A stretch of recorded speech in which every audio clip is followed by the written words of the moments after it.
So yeah, I have to get drunk these days to make these videos. So I just got done drinking a Truly, which is how many? It's 5% alcohol, and I really do not like the berry flavor. I wish they would. I don't like any of the flavors. Earlier this morning, I bought a spiked seltzer that was like lemonade flavored, and it actually had like sugar and carbs in it. Typically I buy the ones that don't have any sugar and carbs in it, so that the only calories I get is from the alcohol. But it wasn't any better. I don't know, alcoholic drinks just are not that good. So, you know, you can put sugar in it all you want, it's still not going to taste any good. I don't know, sugar, whatever. Oh my god, what is that? Okay. Oh shit. Okay. Anyways, okay. I remember when I didn't have much money and I literally would have to beg for pennies. You know, like if I wanted to buy something, like I would literally beg for weeks. Please donate, please support me, please help, so that I can make better videos. And then I got a real job, and it made so much money that, like, it's ridiculous. So, yeah, that was one of the bigger eye-openers where, like, I realized, you know, priorities and what really, matters in life. So there's so many times where you're, like, really struggling, you're really frustrated, you're not getting what you want. And a lot of times it's because you're in a state of mind that is just so screwed up that it's pretty much beyond help, you know? So, like, if you're in the state of mind where, like, you refuse to get a job, and then it's funny because money becomes no object. I don't know. Like, when you start to have enough money that you know you just got thousands and thousands and thousands of dollars just sitting there, you can basically just start buying stuff and you don't even think about it. You want something, you just hit the buy now button and you get it the next morning or even the same day, instead of begging and pleading. And it's the same with, like, anything that you could want in life. You just have to apply yourself the right way, and so many times you'll get exactly what you want, and it will actually be not that hard as you think. It's just when you get caught up on this garbage that is so artificial, that shouldn't even exist, that is so, like, I used to make a lot of YouTube videos that were never gonna get any views, never gonna get any subscribers. You know, if you got that tunnel vision, you got that obsessive nerd vision, I think that's one of the biggest deficiencies you can possibly have, because the average person does not have, like, obsessive autistic tunnel vision. The average person is moderately healthy, so they don't, like, obsess and dwell over trinkets. They got a lot of stuff to do every day. You know, they're very active. They get up, they gotta go someplace, they gotta go, they gotta do a bunch of things every single day. They don't think, I'm gonna sit and dwell over some garbage that doesn't even matter. So that's really what it's about. It's about, like, realizing, snapping out of it, that there's so many opportunities and things out there. And sometimes, again, you have to go way back to, like, where did it all go wrong? And I remember that one time, like, I was talking about a video game that recently came out on the Sega Dreamcast, and how I would play it all the time.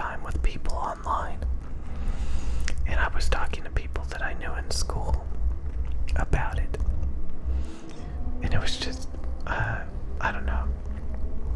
It was just ridiculous. Isn't that funny? Like, you're at school. There's all these people that you're interacting with. And all you want to do is go home and live in a fantasy world. Instead of having real stuff. Real things. It's funny. Sad. I don't know. And then, God, a lot of people don't know how to think correctly. You can get really good at things.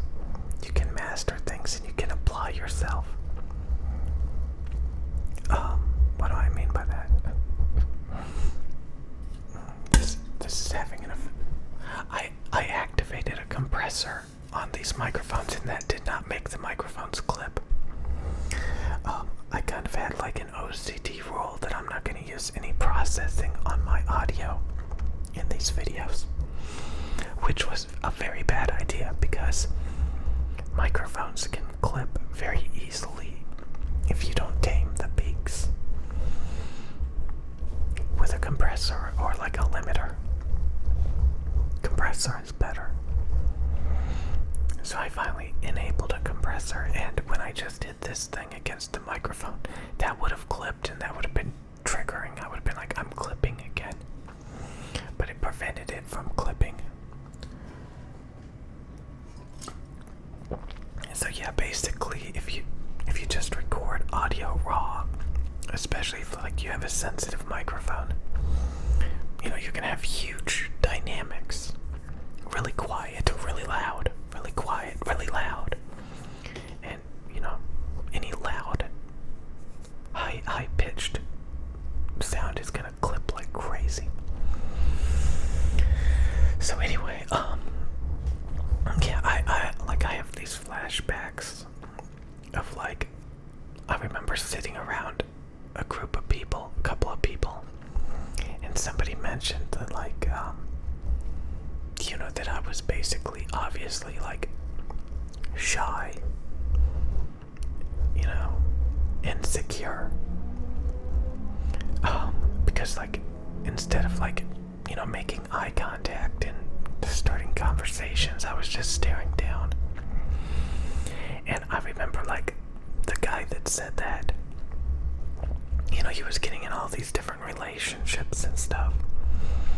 And he just noticed that, like, I was very timid, you know? And, that really can really change the trajectory of your life more than you know. And it gets normalized. Like I said, when I think back about, like, all the video games that I used to be obsessed with, all the things that I used to care about back then, it's a joke. When I think about like all the people that I hung out with back then, it's a joke. A lot of people defend it.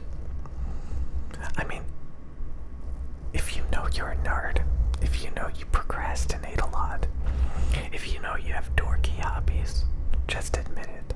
So many people want to defend it. Defend it. They just want to defend it so much. You know what they say? You know what they say? Admitting you have a problem is the first step. I don't have a problem. I can quit anytime I want. It's just fun. What's the point in saying that? That is so goofy. Goofy, goofy, goofy. You know. Just admit it. Even if you like it, just admit it, you know. It ain't gonna change anything except make you grow as a person. I know that's scary. Oh no. I don't want to admit that there's maybe more to life than what I enjoy, that I want to defend. Again, that may be your default lifestyle, so you might as well defend it. It ain't gonna benefit you any. It ain't gonna make you get outside of your comfort zone anytime soon. The more you defend it, the more you cripple yourself. You cripple yourself and you and just stubborn.